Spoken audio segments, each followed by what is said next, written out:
What's going on, everybody? Welcome into the Thursday, May 9th, 2024 edition of the Daily Energy News Beat. Stand up. Here are today's top headlines. First up, lessons from Texas to California, New York, and other green virtual signaling states. Next up, Russia to supply China with gas by almost 30% cheaper than European consumers by 2027. Interesting. That's according to Bloomberg. We'll have a lot to say about that one. Next up, Wisconsin ratepayers are still paying off coal plants of the past and have now asked for $2 billion for future gas plants of the future, which maybe I'm not mad about, but interesting article. We'll then finish up the news segment by talking about the Chinese and U.S. influence in Europe's energy industry. Stu will then toss it over to me. I will quickly cover what's going on in the oil and gas markets. We did see the EIA print a surprising crude oil inventory draw, which sort of buoyed markets to where they currently stand right now. We're up relative to where the market opened the day, but we also did see Oxy go ahead and release earnings, and it wasn't great, Stu, to say the least. So we'll dive into all that and a bag of chips, guys. As always, I am Michael Tanner, joined by Stuart Turley. Where do you want to begin? Hey, let's start with our buddies there. Lessons from Texas for California, New York, and other green virtual signaling states. Gotta love me some Texas, Michael. Texas has really done a lot. And this first chart right out of the block, price per kilowatt in California, 25.37. New York, 19.37. What is it in Texas? $9.68. You just gotta love some good old Texas energy. But Michael, this is where it really sits down, and where I did not know some of this in this article. Wind in Texas falls down during the summer. So we're adding more solar. The only reason that we're able to stay below the $10 price as compared to the 25 for California and the 19 for New York is because we have coal, we have gas, and we have nuclear. And sun during the summer doesn't work at night, so you have to have the natural gas. ERCOT will see the solar increase this summer, but here's the conclusion. Texas has the most wind capacity in the country, but wind generation hits seasonal lows during the summer due to wind speeds just when demand increases to high use of air conditioners. Texas is adding more solar to its grid, which produce more energy during the summer, but solar power is limited and does not produce generation at night. You got to have all the above in order to save money. Yeah, it just goes to show that having the free market compete is a better system than regulating exactly what energy should be produced as part of your mix. It's pretty crazy. I think people think Texas, yes, ERCOT has its issues. We're the first to say ERCOT doesn't have much figured out. But what the free market system that ERCOT oversees allows for is lower energy rates. And this is, going back to that chart you showed, that's the EIA, and that's February 2024. So that's recent, and that's the EIA, who would love nothing more than to show California and New York having the lowest electrical rates. Exactly. So, I mean, this article was so way cool in so many different ways. But you have to have an all the above. And that feeds right into and a couple other stories here. But let's jump to Russia right now. This one is actually kind of funny. Michael, sanctions. Do you think they work? No. Let's have a moment of silence for some sanctions. Okay. Russia to supply China with gas almost 30% cheaper than European consumers by 2027. You know why, Michael? Sanctions don't work. Sanctions don't work, and pipelines matter. So put that on a t-shirt. Pipelines matter. Yes.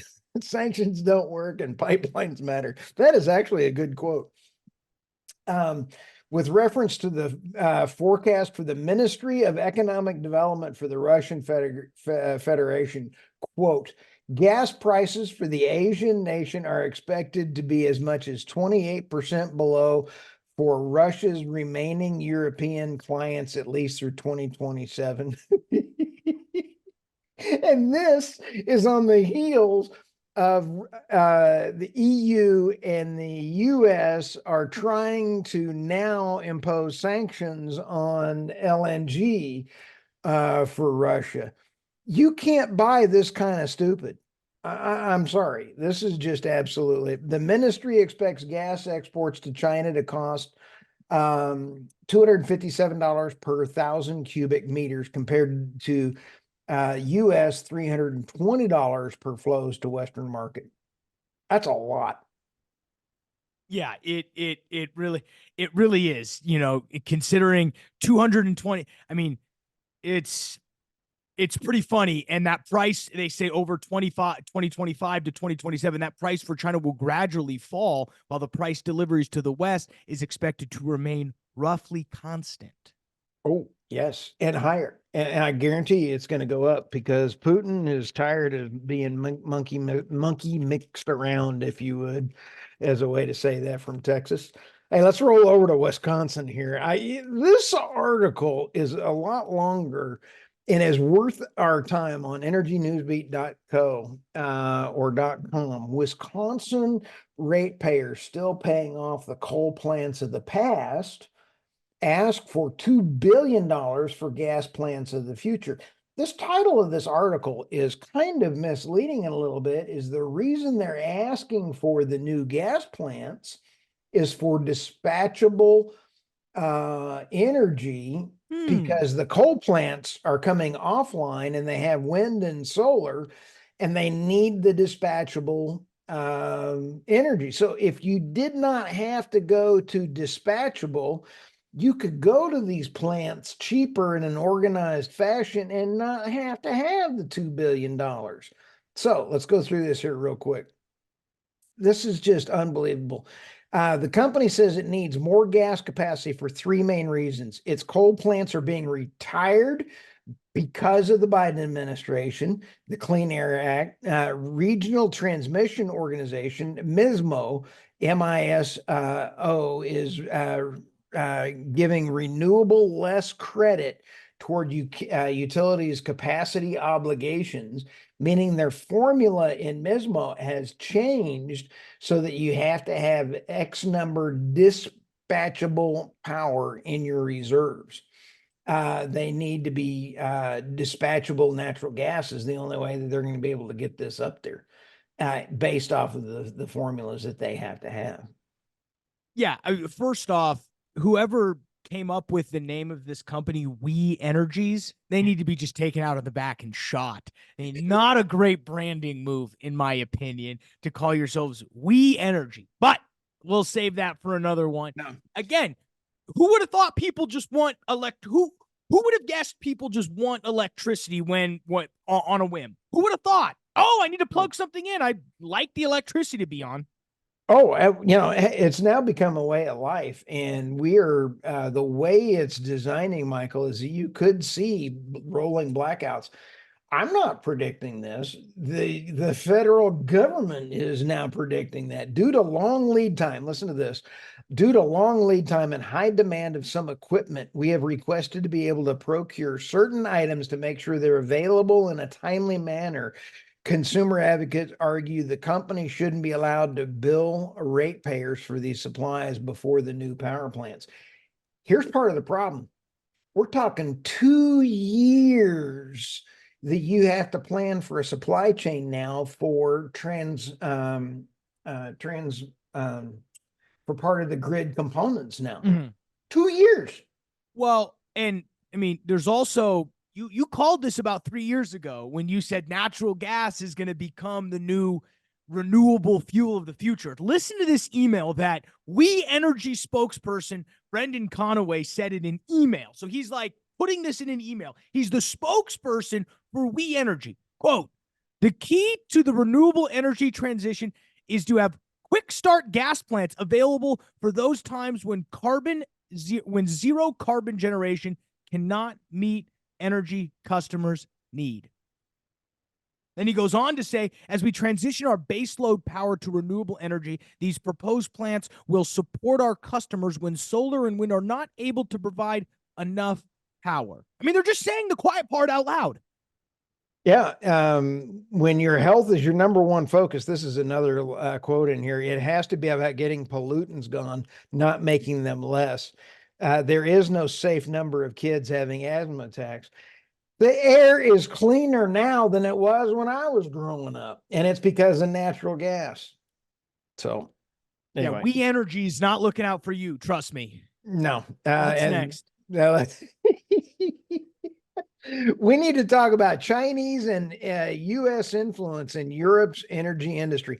Michael, there are two countries on this planet that I would not want to do business with, and either the the U.S. government or the Chinese government. And the poor old EU is just as dumb. The EU climate agenda is in trouble. This is the first paragraph out of the article, Michael.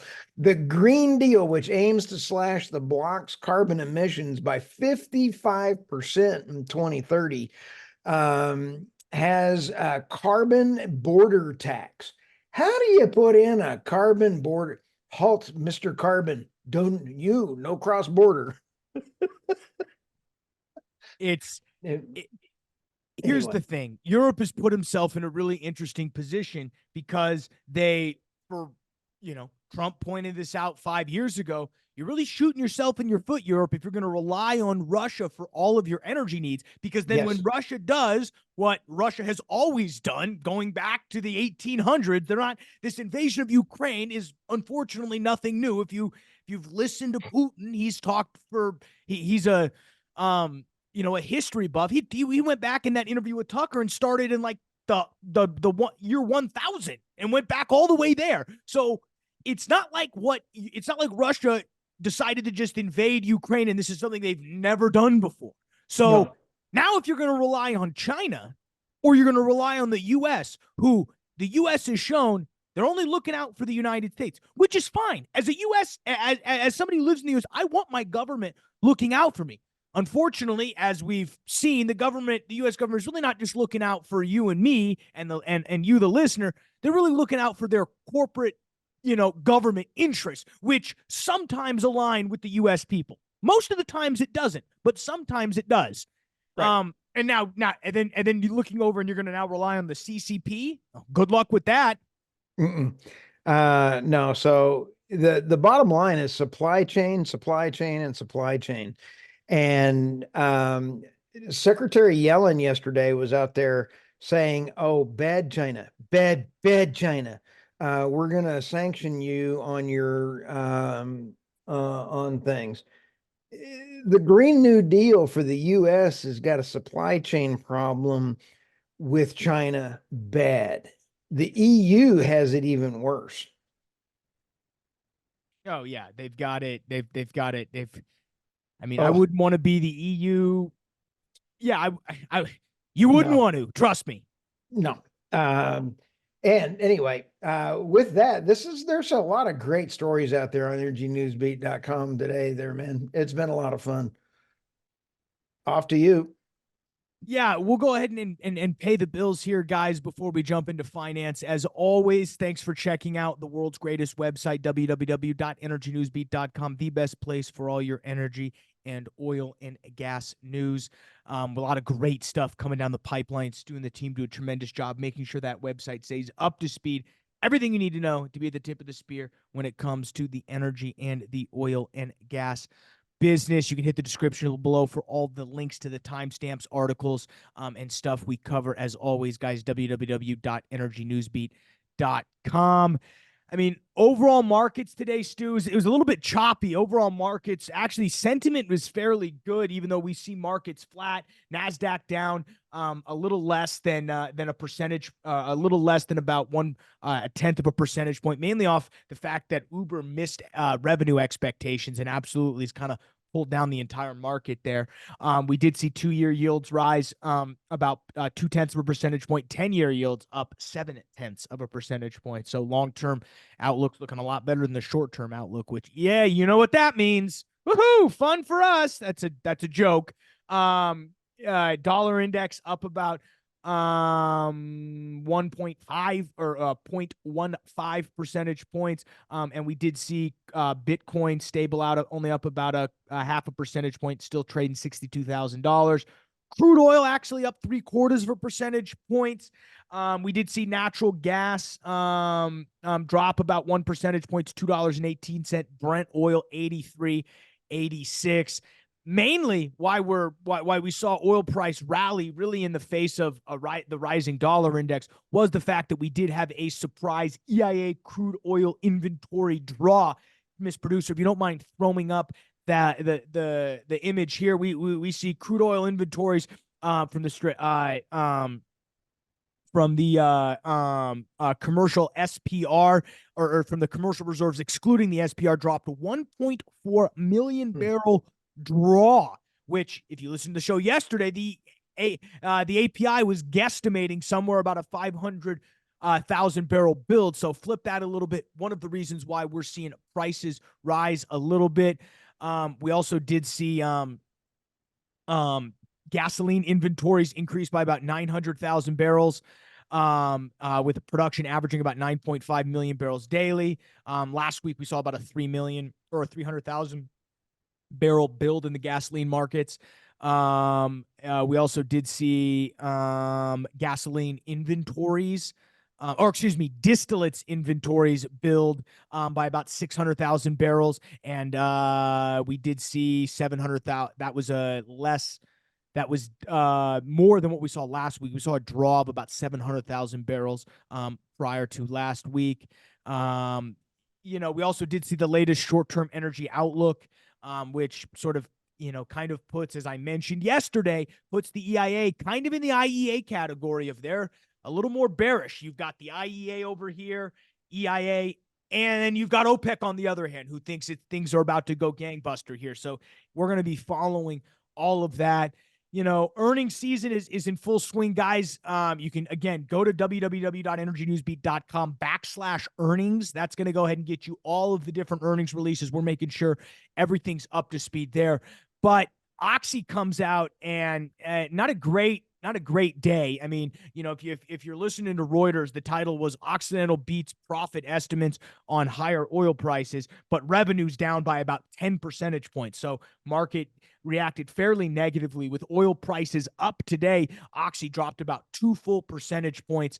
And I thought another thing that's interesting, obviously everybody was dealing with some weather in Q1. So some of those volumes were down in terms of actual sales volumes. But I want to show this, Stu. Oil production was down. Let me find it here. They got about 7,000 pages on their earnings release. Oil production was down. Oil production was down to 1.1 million barrels per day, or BOE per day, which was down about 10 percentage points month over month or quarter over quarter. Yet, like EOG, they spent about 1.5 billion in capex. So I would absolutely love to have that type of budget. So if we can work on getting that for the show here, oh yeah, absolutely pleased to be able to lower oil prices or be able to lower revenue, but have and oil sales, but have increasing production. Unbelievable. Oxy also gets hit by some midstream misses. We know they deal with a lot of stuff there with their, they obviously they've divested of Western Midstream. They still own a nice big chunk of that, but they also do have some internal stuff. So Oxy did not post a great quarter. It's really all I saw in the markets today, Stu. We earnings season is about to come to an end. We'll see a few more drop, but then we'll be full swing into Q2 and Q3. So what do we miss, Stu? We had a great week, a couple solo shows, but we're fired up and getting ready for the weekend here. Oh yeah, it's going to be fantastic. It's also interesting to see what's happening with Total Energies and Saudi Aramco and other earnings going on around the world. When you have Shell and Total Energies looking to go to the NASDAQ. Honestly, if they're starting to take a look and saying we want to be listed on the U.S. stock market, that's nuts. Yeah, no, it would be it would be super interesting though. Maybe they'll keep selling phantom carbon credits, but we did see we That talked a wasn't little that bit about wild. we talked a little bit about that yesterday. But no, guys, appreciate everybody. We got a great week coming up next week. I've got a great interview with Bennett Williams on the Deal Spotlight that we just recorded yesterday, talking all things Exxon, Chevron, and Hess. We go about an hour breaking down everything. He's a great listen, guys. He's got a wealth of knowledge, so I'm really excited to drop that one. And we got a lot of other stuff coming up the pipeline. So appreciate everybody sticking with us. You will hear Stu. What do you have tomorrow for the conversations with Stu Turley? Depends on who's got coming out of the corner here. Let me take a look here. Hold, please. Let me pull the production schedule up. We've got a few others coming around the corner. Dun, dun, dun, dun, dun, dun, dun. Production. We just had Paul Tice release. That Yes. was a lot of fun. That was a great one with ESG investing. And we have waiting on two of them here. So we'll put a surprise in there for you. No, absolutely. Well, it'll be good, guys. As always, check us out, www.energynewsbeat.com. Have a great Friday. Have a great weekend. We will be back in the chair Monday. You can hear our weekly recap, as always, though, on Saturdays, though. But for Stuart Turley, I'm Michael Tanner. We will see you tomorrow, folks.